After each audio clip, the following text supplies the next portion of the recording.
Hello everyone. Today we start with topic form questions. એમાં who એટલે કે કોણ, what એટલે કે શું, where એટલે કે ક્યાં, when એટલે ક્યારે અને how many એટલે કેટલા. આ જે શબ્દો છે એનો ઉપયોગ કરીને આપણે ક્વેશ્ચન બનાવવાના છે, જેવી રીતે એક્ઝામ્પલમાં આપ્યા છે તેવી રીતે.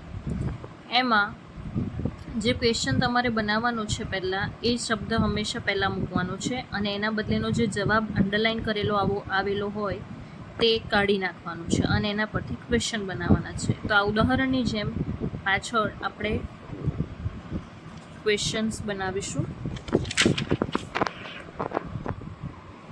જેમાં આવી રીતે છે. ફર્સ્ટ કે Ketan will give me 2 books. તો અહીંયા તમને 2 અંડરલાઇન્સ દેખાય છે. ફર્સ્ટ કેતનમાં અને બીજી છે ટુ બુક્સમાં. તો કેતન એટલે કે વ્યક્તિ, પર્સન, કોઈ પણ પર્સન નું નામ આપ્યું હોય અને એમાં અંડરલાઇન કરેલું હોય એનો મતલબ કે કોઈ વ્યક્તિને એટલે કે હુ થી આપણે પ્રશ્ન પૂછવો પડે. તો પહેલાં મૂકીશું હુ અને પછી જેવું આખું સેન્ટેન્સ છે તેવું ને તેવું મૂકી અને ક્વેશ્ચન માર્ક લગાવીશું એટલે ક્વેશ્ચન બની જશે આપણો. Who will give me 2 books. ત્યાર પછી હાઉ મેની કેમ આપણે મૂક્યું? કારણ કે ત્યાં કેટલી બુક્સની વાત કરવામાં આવી છે, 2 બુક્સ, બરાબર. તો how many books will Ketan give me. ત્યાર પછી we will play cricket in the garden. તો અહીંયા we will play the cricket in the garden આપ્યું છે. તો ક્રિકેટ એટલે કે શું, કઈ ગેમ, બરાબર.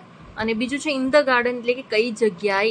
તો જ્યારે પણ તમને કોઈ જગ્યા વિશેની વાત કરવામાં આવી એટલે કે વેરથી પ્રશ્ન પૂછવાનો અને શુંથી પૂછવાનું હોય એટલા માટે વોટ મૂકીશું. તો પહેલામાં શું મૂકીશું? વોટ. પછી હંમેશા વિલ આવે, પ્રશ્ન ફોર્મ પાછળ આવશે વિલ, વોટ, વિલ, પછી આખું સેન્ટેન્સ એવું ને એવું we will play in the garden. જે જ આન્સર છે ક્રિકેટ એ કાઢી નાખવાનું છે એમાંથી.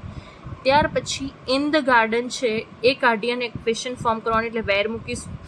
Where will we play cricket. ત્યાર પછી છે Saurabh will go to the office in the morning. તો અહીંયા ટુ ધ ઓફિસ છે એટલે કે કોઈ જગ્યાની વાત કરી છે એટલે વેર આવશે, જેવી રીતે ઉપર હતું ઇન ધ ગાર્ડન એવી રીતે અહીંયા પણ છે ટુ ધ ઓફિસ. અને ઇન ધ મોર્નિંગ એટલે કે સમય, મોર્નિંગનો સમય, ઇવનિંગનો સમય, આફ્ટરનૂનનો સમય, બરાબર. તો એવો સમય આપ્યો છે તો વેનથી પ્રશ્ન પૂછીશું. તો where will Saurabh go in the morning અને when will Saurabh go to the office. પણ જે અંડરલાઇન કરેલું છે અને જેના વિશે પ્રશ્ન બનાવી રહ્યા છો તો એ જવાબ અંદર આવવો જોઈએ નહીં. ત્યાર પછી ઉમંગ વિલ બાય 3 શર્ટ્સ ટુમોરો. તો અહીંયા અંડરલાઇન 3માં દેખાય છે તો 3, બરાબર. 3 એટલે કે કેટલા શર્ટ્સ.